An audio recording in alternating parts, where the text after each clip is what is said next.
Mike. Toronto. VK on the beat. Check. I'm in Toronto where you wanna get the city love. I'm from Toronto where you wanna get the city love. I'm in Toronto like we wanna get the city love. My city love me back for my city love. Welcome to episode 1746 of Toronto Mic'd. Yes! Proudly brought to you by Great Lakes Brewery, a fiercely independent craft brewery who believes in supporting communities, good times, and brewing amazing beer. Order online for free local home delivery in the GTA. Palma Pasta. Enjoy the taste of fresh, homemade Italian pasta and entrees from Palma Pasta in Mississauga and Oakville. Toronto's Waterfront BIA. Check out what's happening on Toronto's waterfront this summer. Blue Sky Agency, the official distributor of Silent's quiet, comfortable, and customizable office pods. Create sanctuary within your workspace. Toronto Maple Leafs baseball. Get your butts to Christie Pitts. We got one more game Saturday night, and then it's playoff action at Christie Pitts. Be there. Be there with Damian Cox and I. We're going to have a great time. RecycleMyElectronics.ca, committing to our planet's future, means properly recycling our electronics of the past. And Ridley Funeral Home, pillars of the community since 1921. Today, making his Toronto Mic debut, it's Tom Brown. Hey! I feel like we're wrapping up the show. You went through all the sponsors. I think we're out of time. Oh, I'm going to do it again. Okay. I'm going to do it again in about an hour. But Tom, what a pleasure it is. We're meeting for the first time. We finally made this happen. We've been trying to do this for about 2 years. And About it's just, so. Yeah, I think not that long ago, we were heading down to Pittsburgh to ACDC, and we were trying to make it work. It's like, I'm not going to be here. And Because you don't live near South Etobicoke.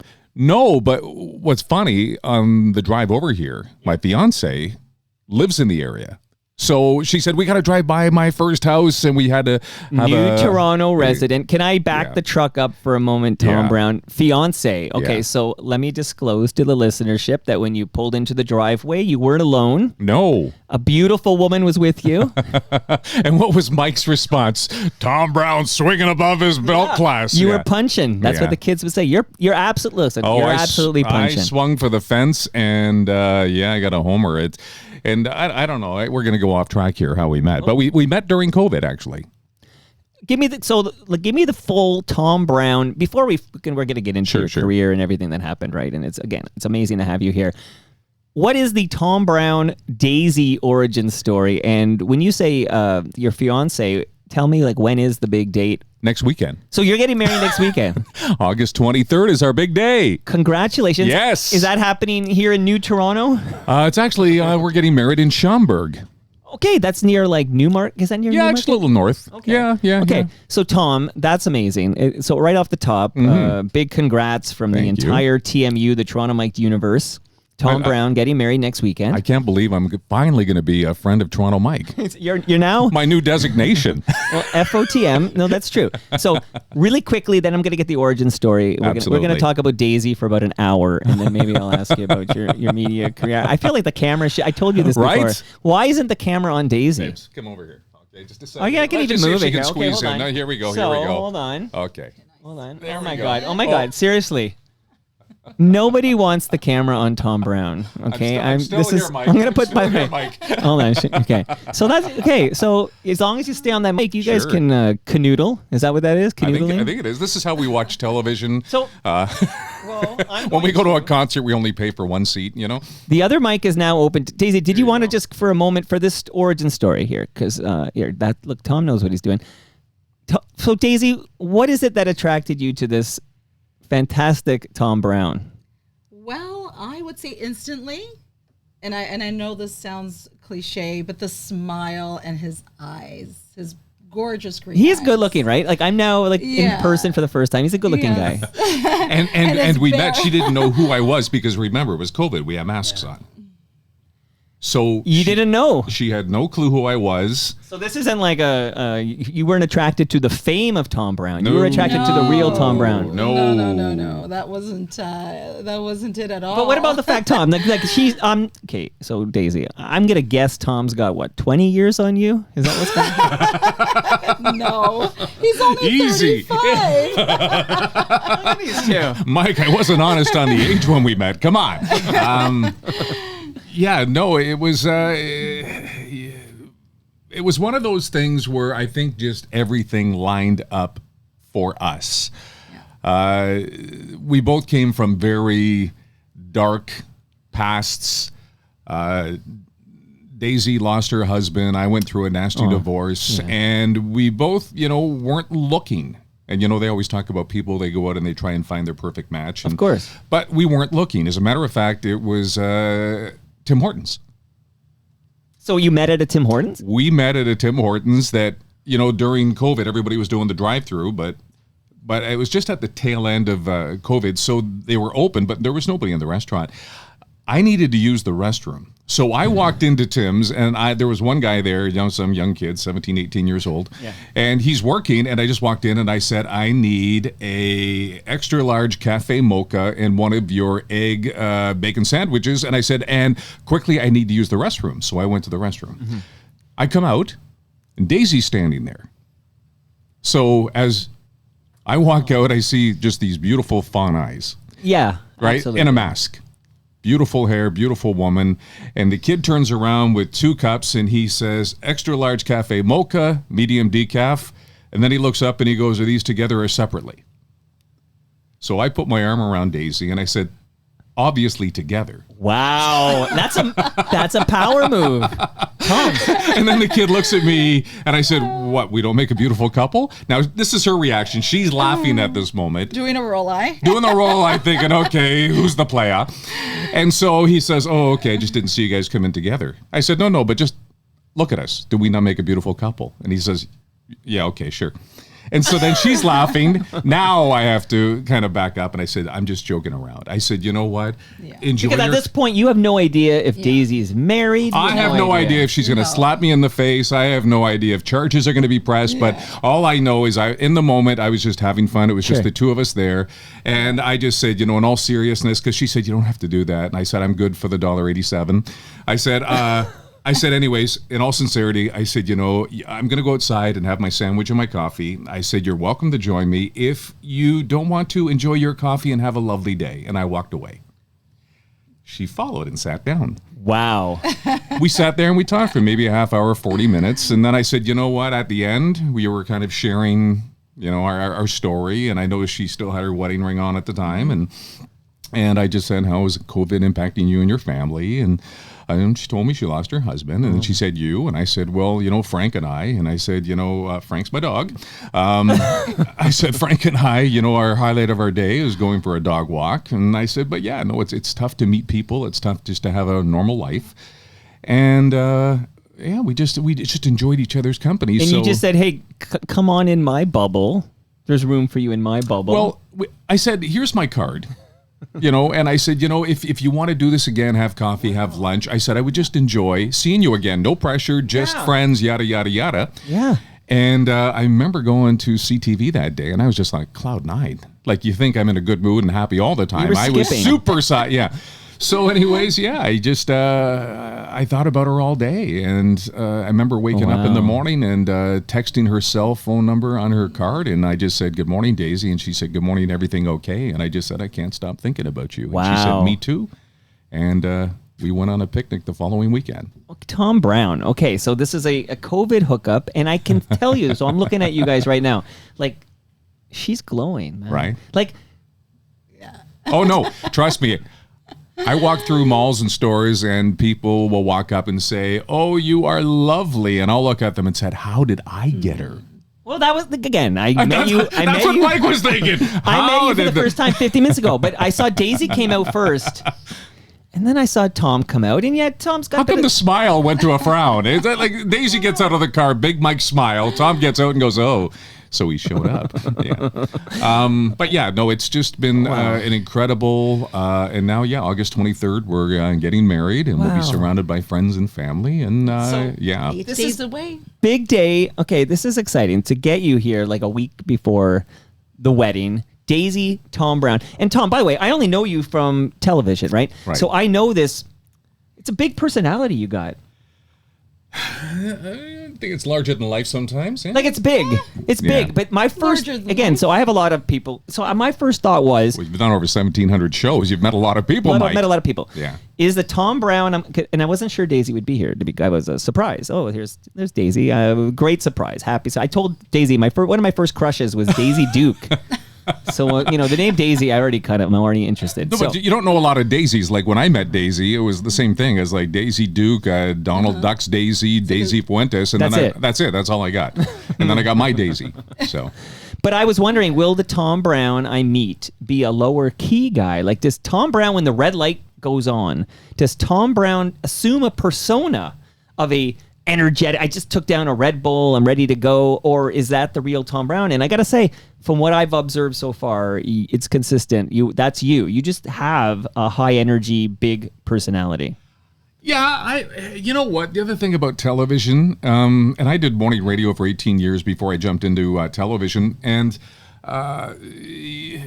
you feed off the energy, but also I just felt blessed my entire career, what I had a chance to do. And I know my mother would always say, and Daisy never had a chance to meet my mother, but my mom would always say when she saw me on television or she saw me or heard me on the radio, where did that come from? He was such a shy kid. And all of a sudden, I went from being an introvert to an extreme extrovert. Wow. And it was just, it was a calling. And I did it for 38 years, and, maybe I am retired. I tell people that I'd love to be back on the radio. I'd love to be back on television. I truly miss it. But, what you see is what you get. And you were already with Daisy when you got it. And that day, we'll talk about that day shortly, but that was the day where you weren't alone. You were in some good company. Like a lot of people at Bell Media got it when you got it in February 2021. Yeah, I was actually walking Frank in the park. And it was you get into the schedule because my shift started at 4, but I always went in around 3:30. Mm-hmm. And it was a phone call just after 1 o'clock. And the call wasn't very long. And it was just, we no longer require your services, yada, yada, yada. And it was a phone call because I did get an account from fellow FOTM Anwar Knight, who I believe got it the same day you got it. I think he got it minutes before me because, I think... Alphabetical, no. Yeah. No, but I think Anwar actually did the news at noon that day and then got the call. And then I think they got off the phone with him and then went to me, so... Anwar's account it was a Wednesday afternoon. He said he got a phone call. He said it was 2 minutes long. And the quote he said was, "Your services are no longer needed. Thank you for your contribution." Is that similar? I'm guessing they just sort of have this run down a list or whatever. Pretty much. Like many people that were beloved, not just in television, but in Bell Media radio stations. I mean, when I think about Barb DiGiulio got it in that wave, Ted Wallachin got it in that wave, like a lot of FOTMs got it in that wave. And Daisy, for the record, has now moved to her own chair. No longer canoodling. Soon she's going to have the headphones on, her own camera. Okay. Well, Daisy, I'm going to keep it open. So, Daisy, I'm keeping that mic open. And if you ever want to chime in, because I'm going to have a nice little hour here with Tom, but if you want to chime in on anything at all, please don't be shy because you got a great voice. Absolutely. Okay. In fact, you feel better? You're like his support animal there. You get some support. Well, it's funny because if people recognize me, they turn to her. So... You were on television too. So was this guy? Why? So right, I was going to say, Daisy, he was on television. My goodness gracious. Okay, so let me give you some wedding gifts, and then we can get right into this. Okay, and we'll build up to February 2021. Find out what's happened since then. I pulled some interesting audio. This is going to be like everything you wanted to know about Tom Brown, but we're afraid to ask. There's only 3 things that people are going to remember me for. One is going to be obviously the polar bear mic. I have that Okay, loaded you have up. that. Yeah. The other one is going to be my appearance on The Price is Right. I have that loaded up. Okay. You should produce the show. You got it going on. Okay, what else? And obviously Toy Mountain. Yeah, so those are my 3 audio clips. Okay, I set them up for you. But those are the 3 things, I'm so proud of, and I'm going to be remembered for.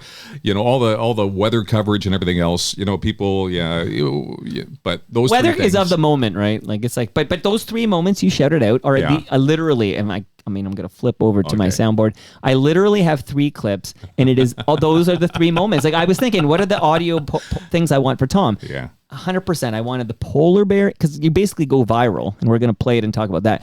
Then The Price is Right. That's amazing. I have Tom Brown and The Price is Right. That's loaded up. And I have a little promo for Toy Mountain. Yeah. And we're going to talk about, can you say Toy Mountain in your signature style? Absolutely. What are we building? A toy mountain. See, Daisy's applaud. That's what, Daisy, once he did that, and Daisy's like, I found my man here. Okay, so Forget the free coffee. wow. Yeah. Okay, wedding gifts for the lovely couple, Tom Brown. So, and I'm sorry what happened with you, Daisy, and for marriage number 1. I'm sorry, but is this marriage number 2 for both of you? Well, It's okay if you can tap out if you want, but it's marriage number 2 for you. me. And for myself, I was previously married before so marriage number 3. This is marriage number 3. Okay, wait, look, no shame in that game. I'm on marriage number 2. Hopefully 2 of 2. That's what I always say. We'll end the series here. But again, sorry for your loss. And this is an awful segue because I realize I'm about to give you a gift from Ridley Funeral Home. And I wasn't meaning to come off the passing of your husband with a Ridley Funeral Home promotion. So let me just say this is a measuring tape, which will come in handy. I see too late now. So I'm giving this to you as a wedding gift from Ridley Funeral Home. And they have a fantastic podcast called Life's Undertaking. We just recorded a new episode, Brad Jones and I. So it's a pleasure to be co-hosting that show with Brad. I urge you to check it out. If you don't have enough Toronto Mike in your diet, okay, so there's Life's Undertaking from Ridley Funeral Home. I also have for you two some fresh craft beer from Great Lakes Brewery. Brewed right here. So Daisy, you're from New Toronto, or at least you lived in New Toronto. Yes. This is a New Toronto. Well, they're not New Toronto. They're north of it. But this is a South Etobicoke institution, Great Lakes Brewery. They have a 30 Queen Elizabeth Boulevard is where they brew their beer, which is near the Costco in South Etobicoke. And you can take some tasty treats home with you guys. That is great. Thank you. Very nice. Also, because what pairs nicely with fresh craft beer, how about a delicious lasagna? It's frozen in my freezer right now. It was delivered this morning from Palma Pasta. They're in Mississauga and Oakville. And anybody who's tried Palma Pasta will tell you they got it figured out. That's authentic Italian food. You will enjoy your Palma Pasta lasagna. Nice. We sure will. Lots of gifts. Yes. And with a crowd arriving at our place. Right. We've got a lot of people arriving this week. Yes. Yeah. Wow. Okay. Well, absolutely. listen, it's large, it's delicious, and you're taking it home with you. So thank you, Palma Pasta. Thank you, Great Lakes Brewery. Yes. Thank you, everybody. Toronto Maple Leafs baseball, because you're going to need, when you're not enjoying canoodling, when you're not canoodling, Tom, you might want to do some reading on the history of Toronto Maple Leafs baseball. So there's a book there, The History of Leafs Baseball. I said this in the intro, but I was talking to Damien Cox yesterday. We did like 2 hours checking in with Damo. Damo got it from Rogers, so you got it from Bell. So there's you're in some similar club here. Cable companies that have let go of great broadcasters. But Damien is going to make his Toronto Maple Leafs debut at Christie Pitts for the playoff game, and I'm eagerly awaiting notice of what day and time that playoff game will be. But it's coming up this month, so it's coming up soon. And I feel like Joe Tilley there. Coming up! Right? We got another FOTM, by the way, Joe Tilley. Oh, I know. Well, we'll get to this. Let me get these gifts out of the way. So that's the Toronto Maple Leafs baseball. We love our Leafs baseball. And I urge everyone to go to Christie Pitts because the ticket is free and it's a great vibe. And you can enjoy some hot dogs and some Leafs lager. And it's a good time. I'm going to be there for sure. So thank you. And then, hey, because I want it to be all Tom and Daisy. Tom and Daisy has a ring to it. Well, it's funny because everything, with our kids, Daisy has a son and a daughter. I have a son and a daughter. So together we have 4 kids. But every time we get together, we call it Tadfest. Mm-hmm. So, so everything is... So this summer, Tadfest is this date to this date, and over Christmas, Tadfest will be Christmas edition will be this to this. So Right. Twice a year, all the kids make their way to our home 10 days over Christmas and usually 10 days over the summer, and we get together. Amazing. So it's a great way. We blended the family. The kids all get to know each other. We include brothers and sisters and parents, and my parents have passed, but I've got this amazing relationship with Daisy's parents, and she's Portuguese, so mom and pop have become my and pie, and I have a Portuguese note on that, but I will say that your blended family reminds me of Dana Levinson's family, and she's a good friend. And she's a good friend of mine too. Dana had 2 kids, married a guy with 2 kids, a second marriage for Dana, and they've blended it nicely too. And she's so happy. She's happy. She's very happy. Yeah. Without it, no, she said it was like the love of her life. And, it sounds like you've met the love of your life as well. But I heard Portuguese. That's what I just heard. Yeah. Daisy's Portuguese. Well, let me tell you, you guys will be interested that August 22nd to the 24th at the Harborfront Center, there is Taiwan Fest. And you're like, Mike, you're talking about Portugal. Well, this year's Taiwan Fest is a dialogue with Portugal. It's going to explore the unique connections between the two cultures, and you can discover how artistic traditions connect through Portuguese tiles. They call it, I'm going to say this wrong, Daisy, you're going to correct me, azulejo? Azulejos. Okay, so I don't know what to do with the J. I'll be honest. That's Portuguese different than Spanish, right? Just do this at the end of every word. You start sounding like Sean Connery. But okay, that's a good Sean Connery. J is pronounced differently from the Portuguese version of it. Yes. Okay, so I'm learning a lot here today. But you can also experience the rich flavors of Hakka culinary traditions and enjoy live musical performances. So if you want to learn about the shared histories and celebrate the vibrant cultures of Taiwan and Portugal, that's on the waterfront August 22 to 24. I just want to welcome Blue Sky Agency, the newest partner of Toronto Mike. And they, the man's name is Doug Mills, and he's eager to chat with any and all Toronto Mike listeners who are looking for dynamic and creative work environments. So his address is doug@blueskyagency.ca. Send him a note, say, hey, thank you, Doug, for stepping up and helping to fuel the real talk on Toronto Mike so we can have these important deep dive discussions with Tom Brown and Daisy, and let them know you're an FOTM, and then talk about dynamic and creative work environments, because that's what Blue Sky Agency does. And a tip, last but not least, and then it's all Tom and Daisy the rest of the way. Last is a big tip. RecycleMyElectronics.ca. Yes. Tom, Daisy, you got a room full of old laptops. Don't throw them in the garbage. Don't throw them in the garbage. The Recycle. chemicals end up in our landfill. Go to recyclemyelectronics.ca, put in your postal code, find out where to drop it off to be properly recycled. I got those great clips loaded up, but I just want you to tell me a bit about this career before CFTO. That's what you guys would call it, right? Yeah. You know what? I grew up in the beaches, right? Yeah. I grew up in the beaches. Not the beach. No, you know what? I've been there since like 1964, so I grew up, it was the beaches. You got your Q Beach, your Bondi Beach. Now I know Tom's age. Let me write that down. So, I grew up in the beaches, went to Norway Public School. Hopefully a lot of listeners, Norway. Yeah, I went to Norway, and then I went to Fairmont for grades 7 and 8, and then I went to Melbourne Collegiate, attended St. John's behind Notre Dame. So that was my area. That's where I grew up. From there, I went to Fanshawe College. I graduated on a Friday, and I actually, Barry Sarrazin, who was pretty much running the program, called me up on Tuesday, the following Tuesday, and said CKLQ Radio would like to offer you a swing announcer's position. So I graduated on Friday. First radio offer on Tuesday, and I was off to Brandon, Manitoba, where I worked at 1570 CKLQ. Now it's 880 CKLQ. Okay, well, let me chime in to say home of the Wheat Kings. Home of the Brandon Wheat Kings, absolutely. So I was there for probably, I'm going to say 2 or 3 years, and then I headed all the way out to Moncton, New Brunswick to Rock 103 CJMO. I went by the Rock that rolls you home. Wow. So from 3 till 7, that's when you would pull your voice. It'd be like, hey, I'm the Rock that rolls you home, and I've got some Zeppelin, and get ready, Van Halen, Jamie's crying coming up on the Rock. No wonder Daisy's into you. So I would,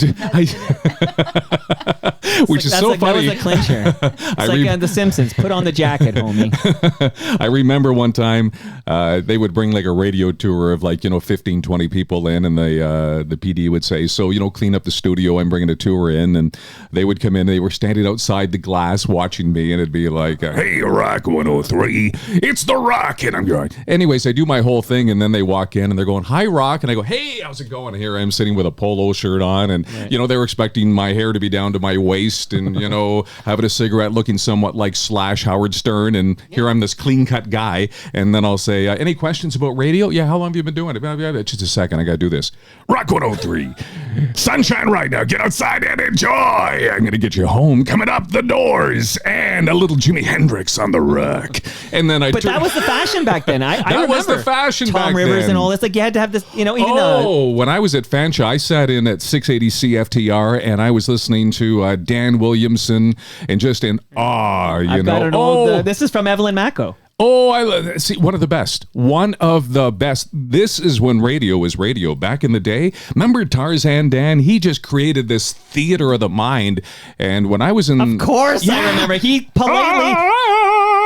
Dan Freeman is his name. Yeah. He's still going. He's in BC. Politely declined his Toronto mic'd invitation. Oh, but he did stuff on the radio where you swear he was, in this elements, and it was just, a guy pushing buttons and Dan pointing. Hey, what about Brother Jake? Did you ever cross paths with Brother Jake in Edwards? Winnipeg? Yeah, I was in Winnipeg when Brother Jake was at 92 City, and I was at Power 97, and that was before Jake went out to BC. Okay, well, Brother Jake, what an episode, because he licenses from McLean and McLean. He licenses the champ. So you probably, with those pipes, you could do a champ. So he went for it, and I hit him in the solar plexus. I loved it. He had something like this. Hey, champ. You go. It's like Champ's wife is usually involved. They'd be like, hey, pass the tea bag. I said pardon. I lose it. Pass the tea bag. It was such a silly bit, but it really caught on. And I didn't age well either, because I remember one, and I don't think it would fly today, but it was like, hey, champ, I heard your wife's quite the thespian. I said pardon. I said pardon, and I lose it. You know what? I just got a notice from Jake Edwards. He says, cease and desist. You sound too much like him. Exactly. No, Jake was in Winnipeg because after I left Rock 103. So wait. Firstly, the Fanshawe, just for a moment here. You got a radio broadcasting diploma. Yeah. Do you think that exists today? I think now, I know my daughter went through the RTA program at Ryerson, so it's radio, television, arts. Now I think it's more or less journalism, radio, television, arts, whereas in my day, CFRL and 6XFM, which I think 6XFM is still a community-based FM radio station. But yeah, right now, it scares me because as I said, my daughter went through the RTA program at Ryerson, also worked at CTV, and was a victim of the layoffs. After 13 years, she was actually doing the morning show out in Regina and Saskatoon. The same wave? Because there are so many Bell Media layoff waves. Not the same wave. It was, I think, 2 years ago, maybe. Jeez. Yeah, she was part of the big one. And you almost have to be more specific. There's been multiple big ones over the last and there are years. so many people that are no longer broadcasting, which should be broadcasting. There's so much talent out there that, you just kind of look around and, and I keep in touch with a lot of these people. I was just speaking to Chris Potter not that long ago and Frankie Ferragini. And Did Frankie quit? Yes. Okay. He resigned. So, because you never know. No, I know. I learned this from Christine Bentley. And she came over, and this is early in Toronto Mike when I was still young and naive. And Christine talked to me about the move at Bell Media, and she says, she called it the tap on the shoulder. So I've been calling it the tap on the shoulder ever since. The tap on the shoulder that says, Christine, your services are no longer required. You're done. There's two ways to go. One, and Kate Wheeler did it this way, actually, because she was in the room at the same time. But, hey, there's a box, and you're done. Get your stuff out of here. Security pass is canceled. So there's that way. And then there's we spin this as you've decided to retire, like quote-unquote retire. And she said her pride got in the way, and she decided to take the latter, which is have it presented to the public as Christine Bentley is retiring. But, in fact, she had zero interest in retiring, zero interest in leaving Bell Media, but she just felt it would look better. But then what she realized very quickly is that when you tell the world loudly with a cake, and maybe there's keg gift cards involved, who knows? I got to ask Ann Romer how many she's still got. But when you do that, nobody offers you a job because they think you've decided to retire. Retired. Right. But she wanted to work. Oh, no, I was the same way, you know. But I always wonder with Frank, because Frank, it was publicly presented as Frank said, I'm going to go, I'm done, but you never know. You know what? You never truly know. You can only go by what the individual tells you, and, you know, shy of saying I don't believe you. But no, Frank, from what I gathered, it was just he had a long run and he wanted to spend more time with his family, and he had other interests. Obviously, his love of gardening, and so it was his choice. But there are people, obviously, that myself, I said to Daisy, there was a period. I think it happened on February 3rd. And I think we headed to the Keys February 8th. I just had to get out of here. Sure. You know, I was processing a lot of things, kind of, because I don't want to say blindsided. You know, it's like my spider senses told me something was going on. There was just a different change, a feel. But when it finally happened, it's just, I just want to get out of here. My phone was ringing. And, you know, it's different when you're in the media. It's not like, and not to take away from anybody else's job, but if you work at Rona, anywhere and you not get in the let public go, eye. exactly, and nobody knows. Right. You know, but when all of a sudden you're on the newspaper or word gets out quickly. Let's be honest, Tom, you were part of a very popular newscast that you were in people's living rooms every day, and there's people that have this, it's a custom, it's a ritual, if you will. Mm-hmm. They're going to watch, and there's a comfort in the same personalities being in your living room. And again, I actually am curious to wrap up the radio part before you get to CTV, so we will get to this, except to say that a lot of people in the GTA they like Tom Brown. They enjoyed spending time every night with Tom Brown. And when Tom Brown is no longer in the living room very suddenly, it's very jarring. And it's really, I'll read some notes later, but people really miss Tom Brown. Well, and speaking to colleagues that are still there, they said because I just disappeared. I wasn't given the opportunity. Do you want to retire? Do you want to do this? Do you want to? It was just basically, we're done. But I remember talking to Andrea Case, and she said, you know what? The first, because it was on a Wednesday, they just figured you took Thursday, Friday off, you'd be back on Monday. That didn't happen. Then when you didn't come in the following week, they thought maybe you're on vacation. Because again, nothing was being said. Then the second week, people started thinking I was ill. And then there was a rumor going around something about my health. Oh, my goodness. And then, you know, it just kept snowballing. It probably took 4 to 5 weeks before all of a sudden people said, I think he's no longer there. If I may interject, this is where yours truly plays a bit of a role, because I typically, so it all went down on a Wednesday. Somebody will feed me the information on like Wednesday afternoon or something and be like, this is going on. And then on Thursday, you'll have a list of names. And then I always think of, okay, who are the Toronto public facing people that, you know, so I'll write something on TorontoMike.com. I wrote about you and Anwar Knight. So I talked about what happened. And then what will happen, you talked about that process, listenership. You're right. Thursday, Friday, probably took the days off. Yeah. The next week, maybe on vacation.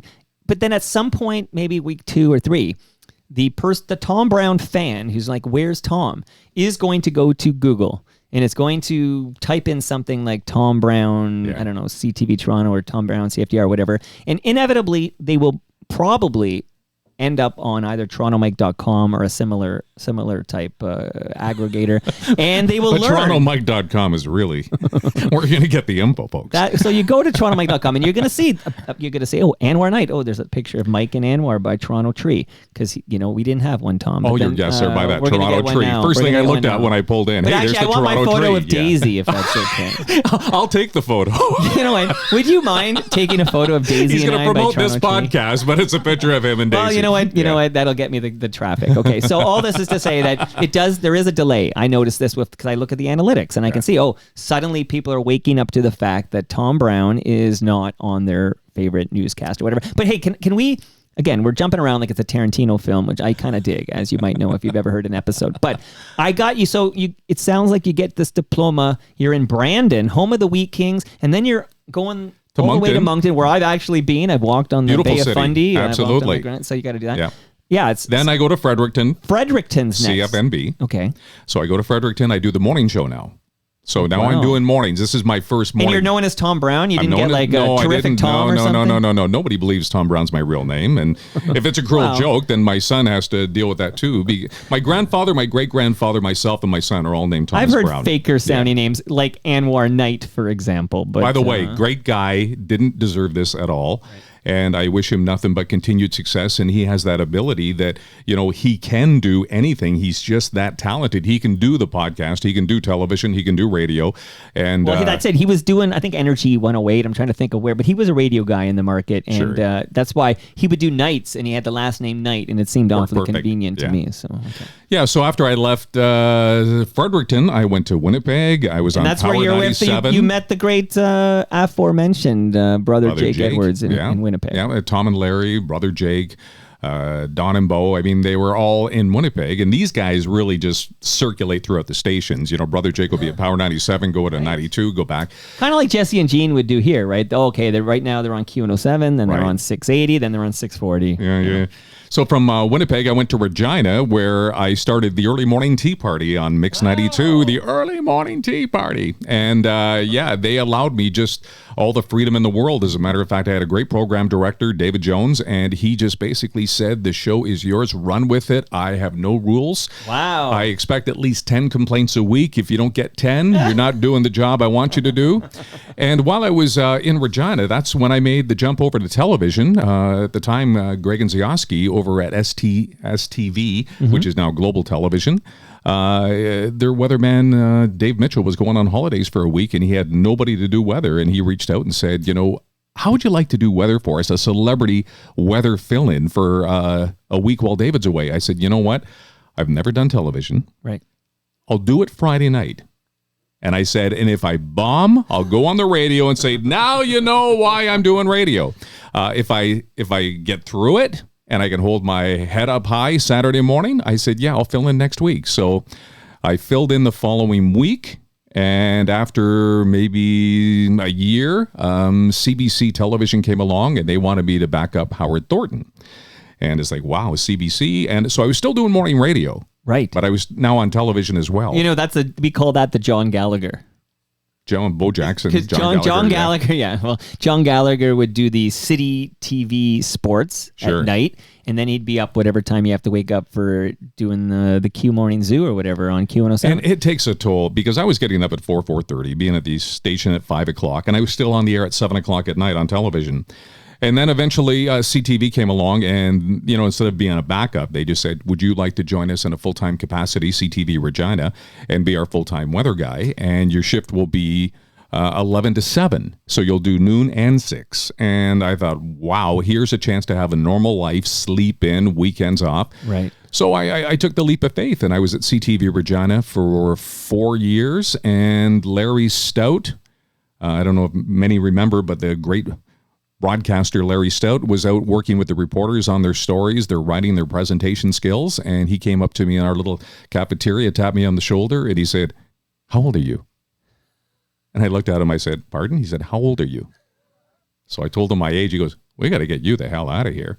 He said, yeah, you're way beyond the Regina market. He said, I need to get you in a bigger market. And the following week, Robert Hurst was in Regina, and he phoned me up and said, can we do breakfast? And it's funny because I answered the phone. I was actually on the treadmill, and I get a phone call in the morning. I'm on the treadmill. I'm winded, and I answer the phone. I go, hey, hello. He goes, Tom Brown. I said, yep. He said, Bob Hurst. I said, hey, Bobby, what's going on? Don't know who Bob Hurst is. Kids getting into broadcasting know who the president of your organization is. What's good? Anyways, he says, let's restart. Tom Brown. I said, yes. He goes, Robert Hurst, President, CTV News. Mr. Hurst. He said, what are you doing? I said, I'm actually on the treadmill. He goes, how soon could you meet me for breakfast? And I said, I can be there in 45 minutes. He said, I'll see you soon. I met him for breakfast, and we sat down and we were looking at our menus. There was this awkward silence, and he had an assistant with him, and he put this menu down. He said, 3 cities. I said, pardon? He said, 3 cities you want to work in. I said, Toronto. He said, why? I said, I grew up there. I said, that's my home. Right. I know the people. I know the city. I know. He goes, choice number 2. I said, Ottawa. He said, why? I said, it's close enough to Toronto. I could still see my mom and family, and it's a great city. And he said, third? I said, you know what? I don't have a third, but I'll say Vancouver. I have no reason why. It's beautiful. I've never even been, but I said Vancouver. He said, Toronto's your first choice? I said, it's my first choice. That would be my dream come true. He said, then I guess we have to get you there. Wow. 2 weeks later, I was flown into Toronto. You know, Tom, okay, so you got what I call the reverse tap on the shoulder, okay? So I've heard the Christine Bentley story, tap in the shoulder. You got the tap in the shoulder, and that guy's name was David Jones that tapped you on the shoulder. Am I right? That was Larry Stout. Larry Stout, okay, okay. David Jones, I just took a mental note. David Jones was my program director. Okay. Yeah. Okay. That is the real name of David Bowie, David Jones. Yeah. Just a fun fact there. Okay. And shout out to the Monkeys and the late great, shout out to Ridley Funeral Home, Davy Jones. Okay. So we have just basically this is, and was it, who owned CFTO at that time? That's not Bell Media yet, right? No, it's not Bell Media. That was back in the day of Yvonne Fitzon, Rick Brace, Robin Fillingham, Suzanne Boyce, Trina McQueen. This was the time for television. I was so blessed. I'll tell you what, when I came to Toronto, like I said, when they flew me in 2 weeks later, it was basically on a trial. Mm-hmm. They didn't know if I was the fit, because obviously they were looking at a succession plan for the legendary Dave Duvall. And I mean, to meet Dave Duvall in person for the first time. Yeah, He's still with us. You got any relationship with Dave? I want him on Toronto Mike. Do you? I got Lloyd Robertson on. I would love Dave Duvall. Well, yeah, I mean, you know what? And I'll get... You're going to broker that deal for me? I'll do it on Zoom. He doesn't have to go to the basement. When I came to Toronto, and even though it's home for me, when you drive through, and I've never worked at a station that has security gates and security guards. I mean, this is big time. This is like Hollywood North. Mm-hmm. So I drive through the gates, and I'm here for a couple of months, and I'm doing my thing, and I still don't know if I have the job. They're still holding my job in Regina. This is just a trial to see if I'm a good fit. Right. But after a couple of months, Paul Rogers, Doug Coles, and Steve Kasari called me in the office, and I'm a good fit. They want to make it permanent. I think a couple of weeks later, I drive through the gate, and I have a parking spot at the front of the building. Now, when I pull in, I see T. Brown. To my left, I see L. Robertson, S. Ronaldo, L. LaFleur. Like, tell me I'm not in heaven. These are the heavyweights. These are the heavyweights, and now I see T. Brown in that group. Wow. Know what? I never took that for granted. All the years I was there 20 years, I never took that for granted. I would drive in with a smile. I'd go by that gate, and the security guard would say, Mr. Brown, and it would be Mr. Brown. And then you pull in, and you see the L. Robertson, and you see the, you know what? To this day, I just, that's when you felt you made it. Just to see your name alongside those individuals. And you did 20 years you were at that station. Mm-hmm. In this parking lot, this is agent court. Yeah. Okay. Eventually, they ended up taking all the nameplates down for security reasons. But for a while there, then it just became like T, or not even T. It was like a... Code names. Exactly. Okay, I have a question about you being, becoming Toronto's foremost weather anchor. Okay, Tom Brown? Those weren't my words, by the way. Well, you know what? I'm just reading the script here. Delivering daily weather coverage for CTV News at 6 and CTV News at 11:30. That's I think that was like the final bio before they said, before you got a different tap in the shoulder. But okay, so you obviously, I know we just talked about your history. There's no how do you say that word? Meteorologist. How come I'm struggling with it? But I can't even say brewery. No. Okay, Tom, I need and you. they're one of your sponsors. I know. Okay, so say it again. Meteorology. Meteorology. Okay, it's meteorology. Okay, you don't have such a degree or diploma. No, I do not. Did that ever cause any guff with? I don't even know the answer because I got to get Dave. Did Dave have that? I don't believe Dave had it, but Dave also had an Air Force background. He's a pilot. He understood. And the thing is, in our position.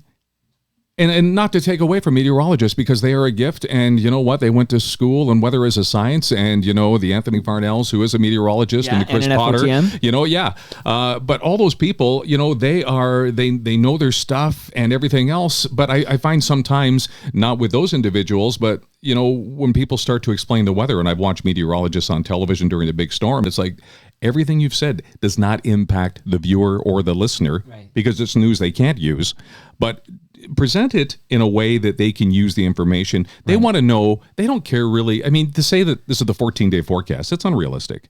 Right. So give them the weather that's going to impact their life over the next 24, 48 hours. Should they leave earlier for work? Should they dress their kids this way? Should they pack an umbrella? I mean, you have to give them the news they can use. And also you have to keep in mind that weather, especially in a newscast, it changes the pattern, the pace of the newscast. You can't go from a homicide story into Tom's throwing a microphone in a polar bear tank. You know, so you would change the flow. You're setting up my next clip there. That's perfect, actually. But it's true. You know who went off on people like yourself who are reading the weather but aren't meteorologists was Hurricane Harold Hossein, who came over here. And he's a legend. He's a legend, but he's got those credentials. Mm-hmm. And he says, when just reading the weather like you did for so long. But I never read the weather. No. I never put anything in prompter. Okay, so you're, you know what's interesting? Kim McDonald was just sharing on social media that there is no teleprompter at the Weather Network. She says, the information's right beside you. I would put in points, especially if it was related to a community event where, you know, there's so much information, especially once you start getting into hurricanes and severe weather, that you maybe put in points. So what would you say to Harold, though, when he basically called out people like you, Tom Brown, for being people who just rip and read? I never rip and read. I never rip and read. People would use, say, Environment Canada as a guide. Yeah. But it's not necessarily 1,000%. I would always have to verify it. And we had the technology that we could run scenarios. And if I truly didn't believe it was going to happen, and sometimes, you know, my weather wasn't exactly like everybody's weather because I had to stand by it. There were times that, you know, in the industry now, they tape, you know, a late night newscast. And I would go in live because the weather changed, and I would check the weather at 7 o'clock after I went home, and it'd be like, there's a pop-up shower, thunderstorm, and it's moving up from London. It's going to hit around 10:30, 11 o'clock. I got to go in because when I did my pre-tape, I never mentioned it. Wow. Okay. And credibility was more important to me than, you know, obviously, you know, having that time off and going to bed. Because people are probably surprised to find out it was pre-taped. Oh, yeah. Oh, yeah. But I think there's an understanding out there that it's live. Well, my shift as I took over for Dave Duvall was 4 to midnight. So it was live. But there were times when, say, somebody was on holidays and they would say, we need to cover the noon. Could you do noon and 6 and pre-tape the 11:30? Gotcha. But then all of a sudden you go home thinking, I got my evening free. And all of a sudden you see a flicker of lightning. It's like, I got to go back. So now all of a sudden you're on noon until midnight. And even though, you know, it wasn't required for you to go back in, again, it's credibility. If that storm's coming through, I've got to mention it. So... All right, this clip is going to lead us to the other things you did besides doing what we've been talking about so far. But this is the clip you perfectly set up for me, Tom Brown. I think there's a job for you in broadcasting at some point. So let's listen to this. And the humidity is 76%. Okay, so we know it's Halloween, and what do polar bears like at Halloween? And we're joined by Linda. And first of all, the name of the 3 polar bears? Inukshuk's the one in the water. Nikita and Aurora. Okay, now the water is cool, but I know Inukshuk loves it. We hope he does. You're like, okay, here we go. We've got 3 pumpkins, and I think Inukshuk's going to get the first one. 3, 2, 1. Now, will they eat the whole pumpkin? We hope so. Oh, look, it's floating. Okay, will the girls go in the water? Well, I don't know. They're looking at you. Not. Here we go. I got one. Ladies, 1, 2, 3. Those 2 went well. Might go for that one. Yeah, so far so good, Tom. Don't worry, ladies. I got one more. One more. Here we go, ladies. 3, 2, 1. Whoop. You could actually hear the plop. That was the mic going in the water. Did his mic go in? He threw his mic in. I can't believe it. With the pumpkin. Well, what are we going to do? Well, we can talk. What's he going to do? I don't know what he's going to do, but now Jump that he in can't after say him. anything, let's say something about that snow that we just saw. I know, you're a goof. No, he's talking about the fact he'll jump in after it. All right. Oh, right, I don't think so. We'll see if we can talk to him again. Coming later. up next, we all know how important our eyesight is. For children, eyesight can often be the difference between A's and B's. Okay, what happened there, Tom?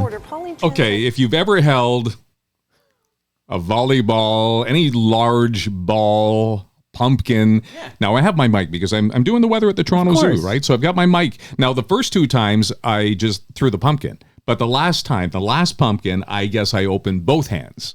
Right. And there goes the mic. There goes the mic. Now, what happened after that is obviously we had to get the polar bears out of the water and out of their exhibit because we were worried a polar bear would think it was an education toy and go down and swallow it, get it lodged in its throat.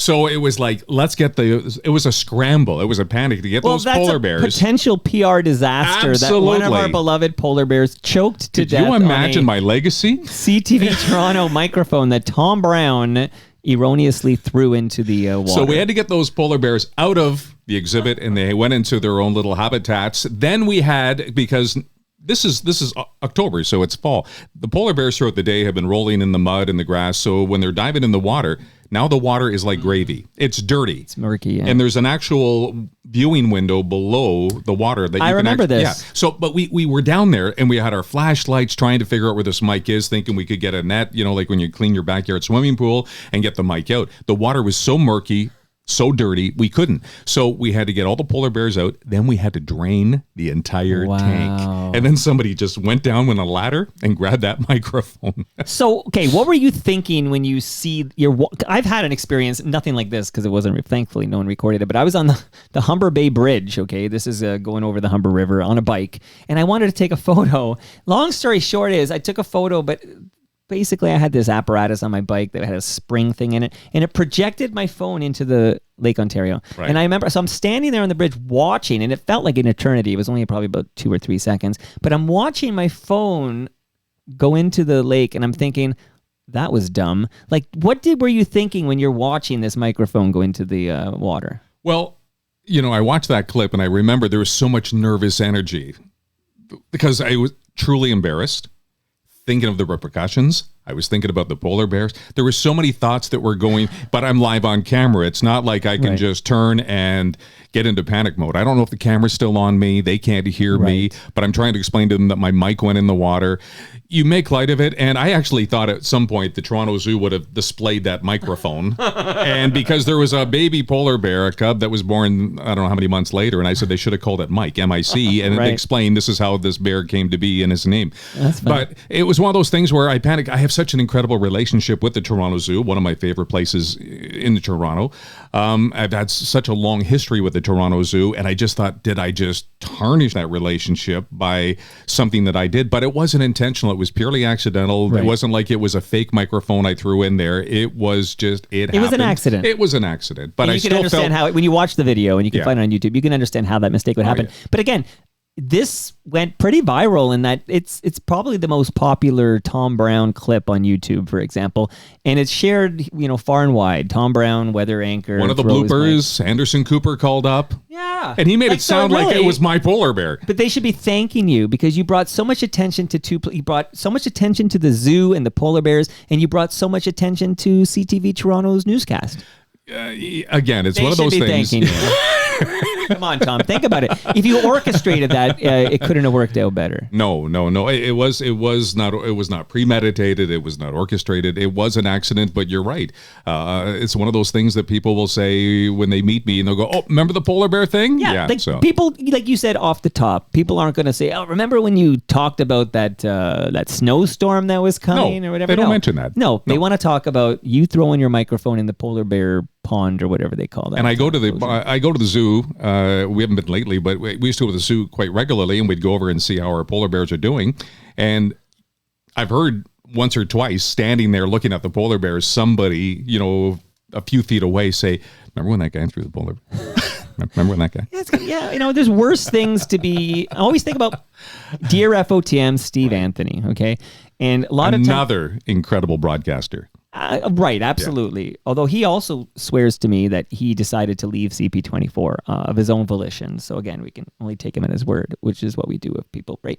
But Steve, you're lying to me. No, I don't know that to be true. So Steve Anthony, though, one of the most moments that everybody talks about is when he broke his hip trying to drop kick a monster truck tire when he was doing a live eye for CP24 at a monster truck rally. So it's I feel like your microphone, and no one got hurt in this incident, is better than, this is the guy who drop kicked the monster truck and shattered his hip. I remember when I was in Saskatchewan, I was doing a little bit of a weather thing with the Saskatchewan Rough Riders. Course. And I was out there and they suited me up just like a football player. Anyways, Don Narcisse at the time was running towards me, and I was supposed to kind of grab Don. Don is fast and he's a moving muscle. Don moved so quickly that when I went to grab him, as we had rehearsed, I missed him, and I ended up hitting the ground at such force. I cracked 3 ribs. Oh my God. And it was like everybody's kind of clapping. Okay, that's a wrap. And it's like, I can't move. Okay, What? so- I can't move. I can't breathe. And I want that footage for the next Tom Brown appearance. Play that one. So I'm going to roll right into the next clip, though. Okay. It's not as good audio because it's a recording of a recording. Okay. Baby, how you doing? Marianne? Welcome to the show. Look at that. Yeah. That's Drew Carey, everybody. Next prize, please. We got a pair of surfboards, dude.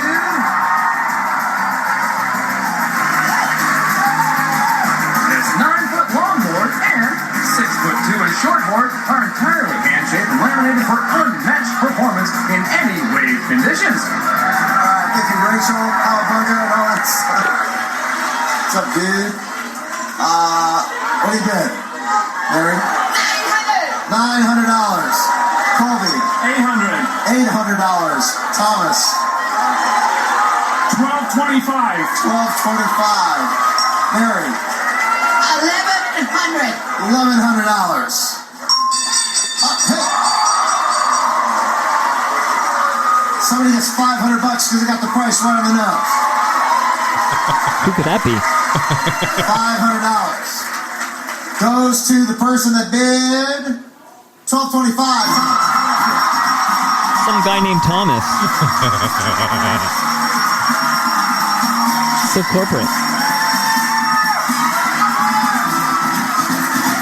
Actually, if you've ever been to Price is Right, what's ever on your Toronto, here's $500. government ID is what they put on the name tag. $500 American. Welcome to LA. We can wear shorts and relax. Weather's nice. Yeah, it's like 70-some degrees today. It's a beautiful day here in Los Angeles. And tell us, what do you do in Toronto? I'm the weatherman. This is Tom Brown, everybody. If you know what I'm saying. George, what do we have for the weatherman in Toronto? It's partly cloudy there, Thomas. Pack those surfboards. So I mean, I have more here. You can you can be like the conductor and tell me if I need to bring it up. But how did you end up on The Price is Right? You just got what happened is my daughter Alexandra, she graduated from school, and a grad trip. She said she wanted to see Hollywood. So I took her to Hollywood, and you go on this website, and I think I can't think of it now, but it's like live audiences, live to see, something like that. Anyways, you basically put in the dates you're there, and they tell you what shows are in production and where, and whether you want to be part of the live studio audience. So I just checked off two all the way down the list. Sure. And within days, and all of a sudden, we've got 2 tickets to the Tonight Show with Jay Leno. We've got 2 tickets to a taping of Two Broke Girls. We've got taping to Pretty Little Liars. And we got 2 tickets to Price is Right. So I thought this makes for an awesome trip. So the thing is, when you go to The Price is Right, you have to be in line at 8 o'clock in the morning for a 1 o'clock taping, because you have to go through 4 stages. You go through the first stage, and it's just, do you have ID? And you give ID. So they give you whatever it says in your government-issued ID, Thomas Brown. So Thomas is your name tag. Sure. Then you go to the next one, and they verify whether or not you have a social insurance number. And if you have one, they put Thomas. What do you mean social security number? Oh, social. No, well, either or in the States, basically for tax purposes, because if you win something, they're going to tax you. Right. So now Thomas with a Y, because I had mine. Alex didn't, so she had an N. And then you go through this, and then the final stage is in groups of, say, 20 people. They have 5 guys sitting in a director chair and 1 guy standing there. And he says, okay, folks, we're about to go into the studio, but I just want to get to know everybody. And so let's just go around the room. And so, Mike, where are you from? And you go, I'm from Toronto. And it's like, oh, okay, Mike, and what do you do? I do a podcast. I'm the godfather of podcasts. And it's like, okay, Mike. And so say you want a motorhome. And you go, oh, that would be awesome. I've always wanted to take my family camping. They're going, well, we hope you win that motorhome. So then they go, Thomas, so tell us a little bit about yourself. Where are you from? I'm from Toronto. And what do you do? I'm the weatherman. You're the weatherman. And they're going, on what station? I said CTV. And then they all get out their phones. Like, is that a station that we broadcast? Right. So they're going, he's not affiliated with us in any way. Okay. And then he's going, so Tom, you're driving down, you're on your way to do the weather, and you're driving in your brand new convertible. Like, oh my God. So anyways, he laughs. He says, okay, he does this for every single person. Sure. And then he says, all the best. So we go into the studio. Now, we're so late that we're in the back row, as you might have saw in the video. Anyways, and then you hear, now it's so loud and it's such a common name. What if like 7 Thomas Browns stand up? Because you don't hear your name. They say at the beginning of the show, it's going to be so loud, there's going to be music, there's going to be clapping, that we will put the names in post-production. Because this is not live. This show doesn't air for 2 more months. Right. So I was in there in February. It didn't air for like another 6-7 weeks. Right. But they said there's a person that walks out with a big white card with your name. So all of a sudden, Thomas Brown, come on down. You only see Thomas.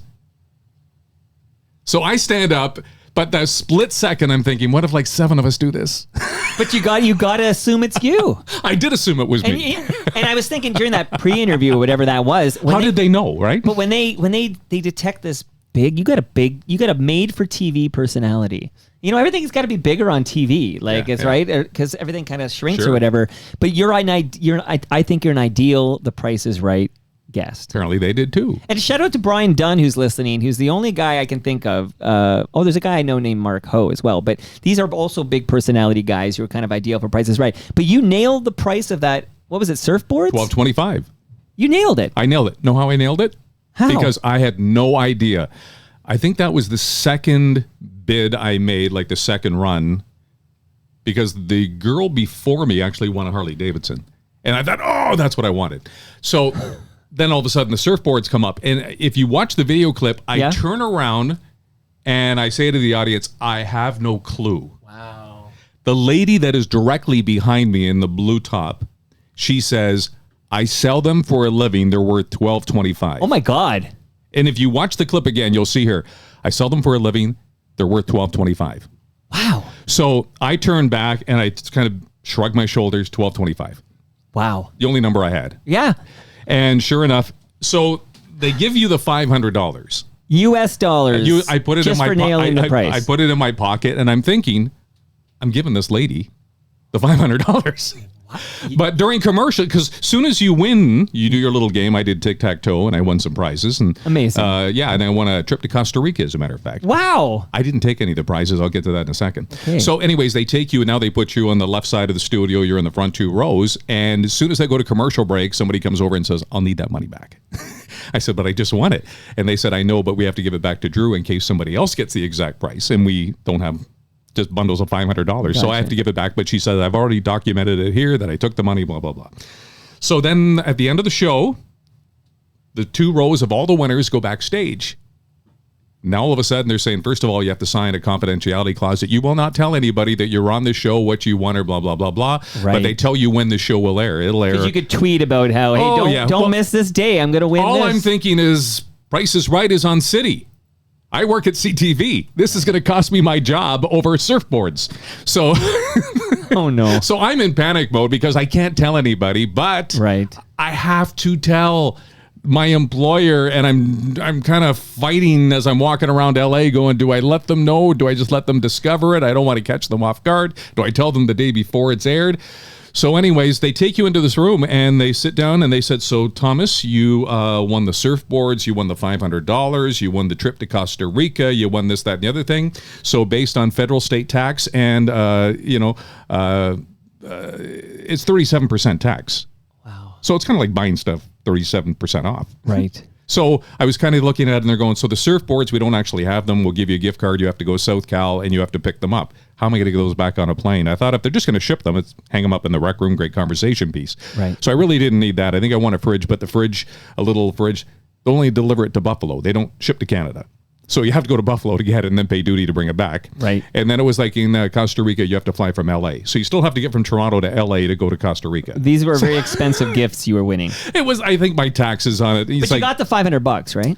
No, you get taxed on that too. Okay, but still, that's still... I know, but I think the whole package alone, it was something like, we need you to give us 4,800 American to claim your prizes. And So it was like, the experience is really my takeaway. But it is interesting that, that's a great story. We're talking about it right now. I wish I had better audio. But it's a great story, and it was a great experience. You're in LA and everything. But then at the end of the day, you actually politely decline the gifts, and then you're now worried about the fact you need to disclose to your employer that you're going to be on a competitor's station.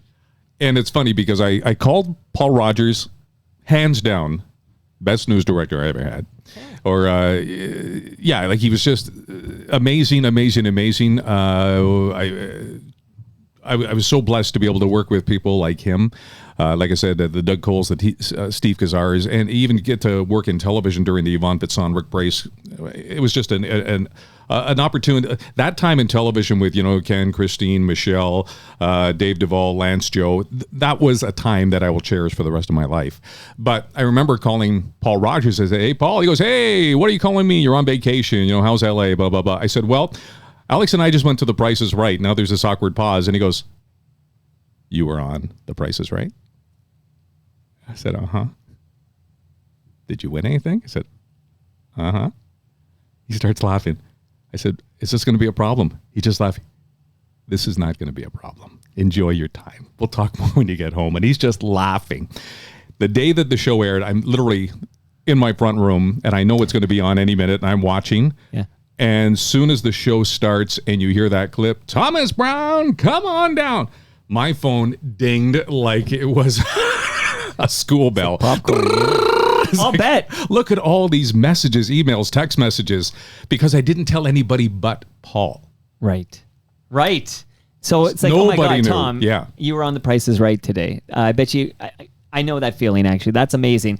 And no repercussions from your employer. No, they you got a embraced great it, actually, story. yeah. So did you go to those other things? Were you in the Jay Leno audience, or what was the Yeah, audience? actually, Jay Leno, his guest that day was Taylor Swift. Unbelievable. Yeah, we really So lucked out what year there. are we talking about for The Price is Right? I'm trying to think. I want to say 20. I mean, you can probably look at the date on the clip, and I'm going to say 2016, 2015. Just curious, but Yeah. that's a big deal. Taylor Swift. Okay. So that's we talked about the polar bear. Now we've talked about The Price is Right. I need to talk about one more thing. I pulled a little. You mentioned Andrea Case, who I've had the pleasure of meeting. Right. A good friend of Dana Levinson. Absolutely. Here we go. Toy Mountain. Hi, everybody, and welcome back. We are making Toy Mountain kits for a cause for our teens and our babies. By the way, tomorrow night, why not grab an unwrapped toy and join us at Promenade Mall? We are going to be by entrance number 4 as we build a Toy Mountain! Back in a moment. Tom, talk to me about Toy Mountain. One thing I am so proud of, and I miss dearly. It truly became part of my Christmas tradition. I celebrated Christmas not one day a year. I celebrated Christmas for an entire month. Every day was like Christmas. And the people I met, the generosity, the hugs, the moments, the stories, the lives that it touched. Because I did it for 17 years, I met people that received the toys when they were children, now giving toys. Wow. If somebody had said to me, we want you to do a toy fundraiser and the goal is $60 million in toys, I would have not a chance. Right. But we did it. In those 17 years, $60 million in toys. And your efforts, Tom Brown, were recognized. You were presented with a Queen's Diamond Jubilee Medal for your work with Variety Village. Actually, the medal was actually through the Salvation Army because of Toy Mountain. Right. The Toy Mountain, Variety Village, again, near and dear to my heart, an incredible organization. I'm basically there whenever they need me. I've hosted the Lieutenant Governor Games for, I think, 15, 16 years. Last year, I didn't. The Arena Foundation, again, an incredible organization, which I consider an extended family. Because I still, even though I don't have the megaphone or the mountain to scream the message from, but I still believe in those causes and I still want to give as much as I can. So if they can utilize me, I'm there. Amazing. Yeah. Amazing. You also, I want to give you some props here. Maybe this is what Daisy was attracted to, but you earned the Lieutenant Governor Community Volunteer Award. From a dear friend, David Onley. The late David Onley. The late, great David Onley, also an FOTM, by the way. Ann Romer got him on remotely Absolutely. for the 30th anniversary of Breakfast Television. Yeah, they are such tight friends.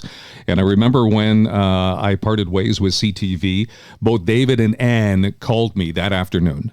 And let's get together and let's, and they were both so upset. David talked to me probably for 2 hours. Anne was talking to me, and she just, Anne, she gets as excited and passionate about things as I do, and she was so upset. And I think that was my takeaway, is how many people were so upset and had my back. And I remember saying to Daisy at the time, well, I have a no compete, but once the compete runs its course, I'll be back on the air. But in our line of work, out of sight, out of mind. And then people think, well, I guess he retired. Well, it's 4.5 years ago now, if my math is correct. So February 2021, that's when this went down. We talked about it earlier. I quoted Anwar Knight, who got it the same day, that Wednesday afternoon phone call, 2 minutes. Your services are no longer needed. Thank you for your contribution. And we talked a little bit off the top, but just to revisit this day, because I wrote about it, and I mentioned that earlier, I start getting comments, and a lot of people want to send me notes. Like, I feel like I'm some kind of interface or well, you're something. my publicist, Mike. I mean, pretty much. But like, I was thinking, oh my God, like, I won't read them all, but I'll pull one here just to give a taste of it all. But Jack wrote this. He said, I'll read what Jack wrote at the time. Okay. CTV, and he wrote this and it's posted on TorontoMike.com. CTV News Toronto reaches the largest audience in Canada. So I will pause and interject my own points, which is, that's a fact. This is the most viewed newscast in the country. CTV News Toronto. I'm just making sure the listenership knows that. Okay. While both print and electronic media have long been confronted by decreasing ad revenues, the firings of Tom Brown and Anwar Knight raise troubling questions. How do networks grow their ad revenues when they periodically dump their finest broadcasters? If CTV viewers change the channel out of disgust, how does that help CTV's bean counters reverse the decline in revenue? More troubling is the manner of these firings. Bell Globe touts, "Let's talk," while demonstrating complete disloyalty and disrespect for its broadcasters. What does it say about decency when CTV leaves them with pre-recorded cryptic messages advising them that their services are no longer required? So then he says, time to tune out CTV. That was his personal stance on that. But there is that troubling, balance between which I noticed they've toned down a bit in recent years, actually. But Let's Talk was this dominating thing. I think it was every February. But it seemed to coincide with almost a yearly event, which is what I call the Bell Media wave of, like, I mentioned some of the names, but just people have been in this basement, like the Barb DeGiulios, the Ted Wallish, and so many people in the 1010 newsroom, so many people, you and Anwar, people that we'd see on the screen, the most watched newscast in the country. I don't understand at some point how much profit is enough profit where you don't need to disrupt both the listenership and human beings like yourself who get these abrupt calls. Well, you know what? Disruptive calls. Yeah, but for me, it's the personal side and the business side. I will never be able to thank CTV for the opportunities that were given to me because with the company here 24 in Regina, so 24 years. So the opportunities that were given to me, the things I had a chance to do, fly with the snowbirds, and to be in one of those jets, incredible. I've done weather with 3 prime ministers, Jean Chrétien, Paul Martin, Justin Trudeau. The opportunities that were given to me, that were given to my family, not just on the camera, but the life that we were able to live. I can't thank them enough. To have a career that spanned 24 years doing something that I truly loved and look forward to.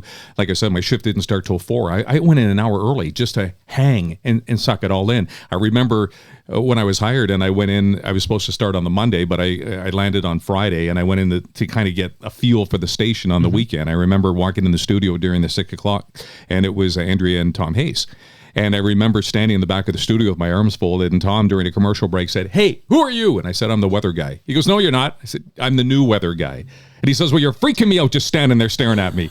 Tom and I became very good friends. But it was one of those things where, the nameplate, going through the feedback, being able to do Toy Mountain, getting the Queen's Jubilee Medal, getting the Lieutenant Governor Community Award, all those things, none of that would happen. The people that I met over the years, none of that would have happened. It was truly a pleasure and an honor. And even though it didn't end the way I wanted, sure, I thought everybody, at one time would joke. I remember Wendy Freeman, Bob Hurst, "You're the next Dave Duvall. You're going to be here until you're 80. And you're a lifer." That's what I was always told. I was a lifer, and it didn't pan out. I never had that opportunity to have that retirement moment, that best of video and the send-off from my colleagues. So, yeah, that stuff, it hurts. Absolutely. But I understand it's a business, and I can't control that. You can't control revenue. You can't control, costs and profit, that's out of my control. So if This is a tremendous attitude, really, because this is essentially don't be sad it's over, be glad it happened. Well, I wouldn't say I'm glad. No, I wouldn't say I'm glad it happened because I truly wanted to keep working. I mean, I meant be glad that the 20 years happened. Absolutely. And Not the they firing. also, and they get, and my daughter worked for them for 13 years. So, I mean, they gave her an opportunity as well. And Right. I mean, to follow in my footsteps and make her own mark out in Western Canada. So, I mean, not a lot of people get a chance to be on television. So that in itself is a gift. So just celebrate it, have those memories. I feel bad because, finally, Daisy and I only met in October, months Right. before this happened. So, I mean, she didn't even have a chance. At first, she didn't know who I was. And then when she realized who I was, because her parents watched, and she said all of a sudden she's at her parents' house and they're watching the 6 o'clock news and she hears my voice and she turns around and she says to my parents, I'm actually dating that guy. That's amazing. Okay, so Daisy, what are the parents' reaction though when you tell them you're dating that guy? Oh, well, when I first, it's a long story, but the long and short of it is the fact that when I first told them, tears just rolled down their face and they couldn't believe it at first and they weren't really making the connection. Right. I think at first they were in disbelief, but then we set up a phone call for you to actually connect with them. And so they heard you and it just became real. And then that very first visit when you came to meet them, it was, to this day, they say that it always felt so natural. It always felt like Tom had always been in their kitchen. Like it was like you were always. Yeah. Well, this is, by the way, this is the sensation people have. Like the people I heard from when Tom got it are, he's family. Absolutely. There is, and especially now the world is a little more fragmented as we go on here with like YouTube people, YouTube stars and podcasters, like people who are nothing to do with mainstream media. But in the era of Tom Brown, television and radio were two pillars that basically put you in their homes, in their cars, if you were on a radio, and in their homes for a newscast like yourself, and really did embed you in the family of the viewership. Oh, and we hear that time and time again when people say, it feels like you were a part of our family because you were in our living room, every day. I know for my parents now, and I speak for them, obviously they're not here to be able to express, but I know for them, I mean, there is a total disconnect between you being Tom Brown, which the world knows, and their son, which now to them, that's what you are. So there's a disconnect. They forget at times that you were this person that they watched every day and that they admired. And my dad to this day always says, he was the best dressed on TV. And he was the best dressed nobody. Which I find funny like right now that. because we bump into people. Yes. And they act like I'm still on television. Oh, they do. Yeah. Or if, They do. somebody in Florida wanted a signed picture not that long ago, is there any way I could get a signed picture for my sister who lives in Florida, who is like your biggest fan? It's like, but again, and I always have a tough time with it because I kind of look at it like, okay, but I'm not on television. Who am I today? And she's going, but you're still who you were. That's and how people don't forget that. They will always remember that. I mean, even at times when we're just out, out and about running errands and Tom's wearing his shades and his ball cap, and here he's thinking nobody's gonna recognize me, and sure enough, they hear his voice. The voice does and that's it. the I bet you in a giveaway. grocery store, somebody in an aisle is Yeah. going to hear that absolutely. voice and be like, "Oh, that's Absolutely. Tom Brown." Yes. Yeah. Yeah.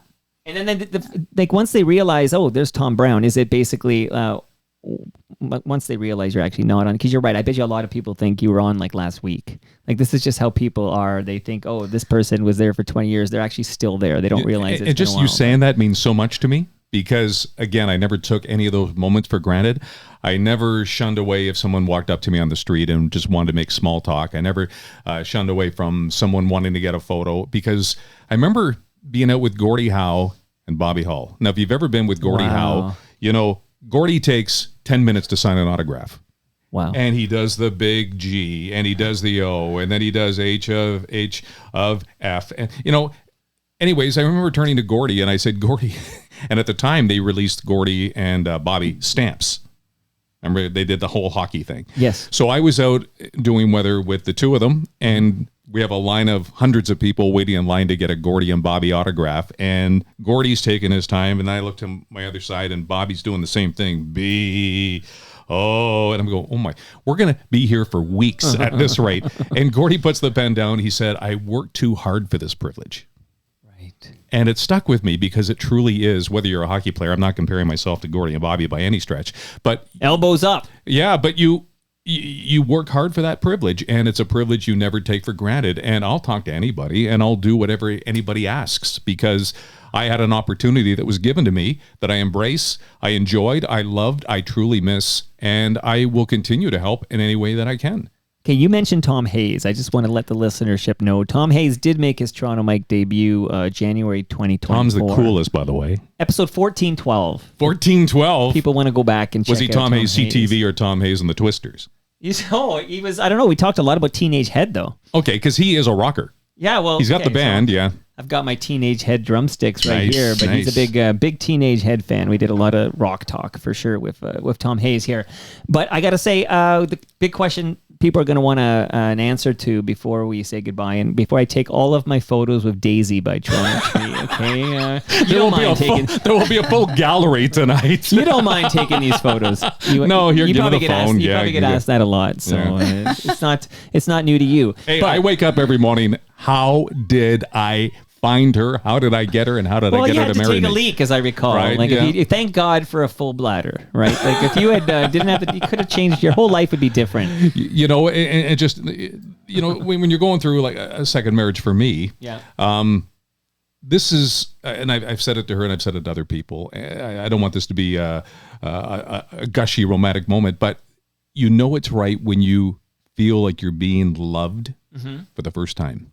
That's beautiful. Actually, I mean, I've only been in the room with you guys for like an hour and a bit now, but I can feel this mutual admiration. There's a lot of love in this room right now, and it's not just Daisy and I.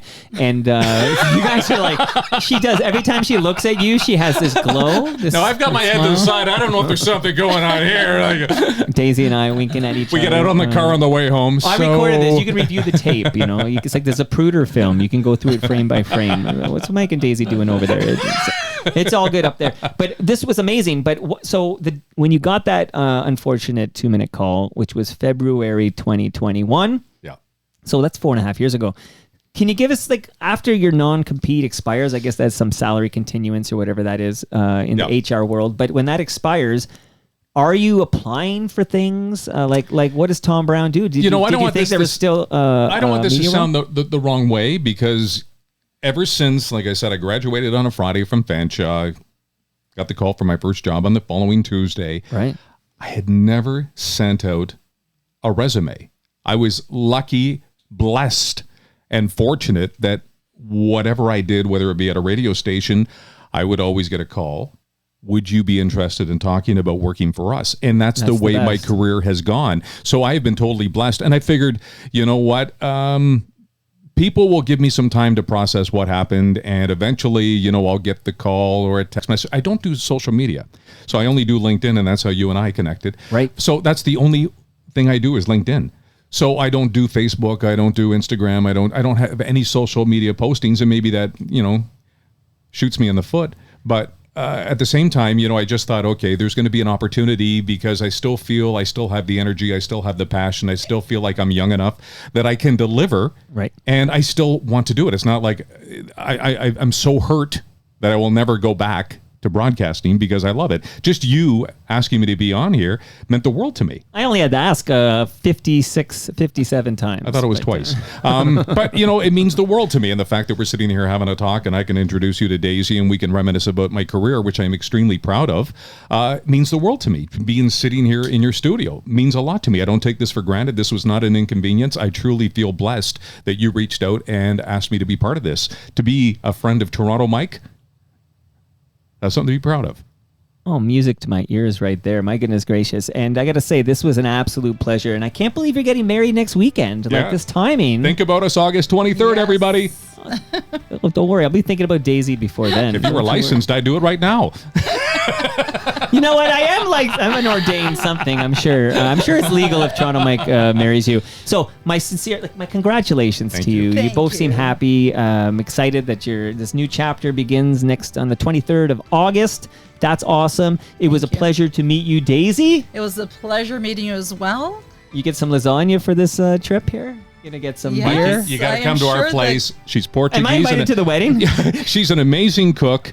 And we go out to a restaurant, I feel like we're settling because I go home and have incredible meals. Oh, yeah. You know, I think she's beautiful. Yes. Can she cook? Absolutely. But at the end of the day, she loves me like nobody's ever loved me. Do you speak any Portuguese, Daisy? We both do. And Tom's picking up on a few good words. So, I don't know. Can you I won't know what you're saying, but somebody will translate it for me. Maybe Hamilton Mike or somebody. But can you say something in the mic there on our way? You know what you need to do when you see your wife later today, Mike? Well, she's upstairs. Okay, yeah. just say to her, Il ti amo. That's all you need to say. That's all you need to say, Il ti amo. Mas este dia foi prazer. Muito obrigado por essa oportunidade.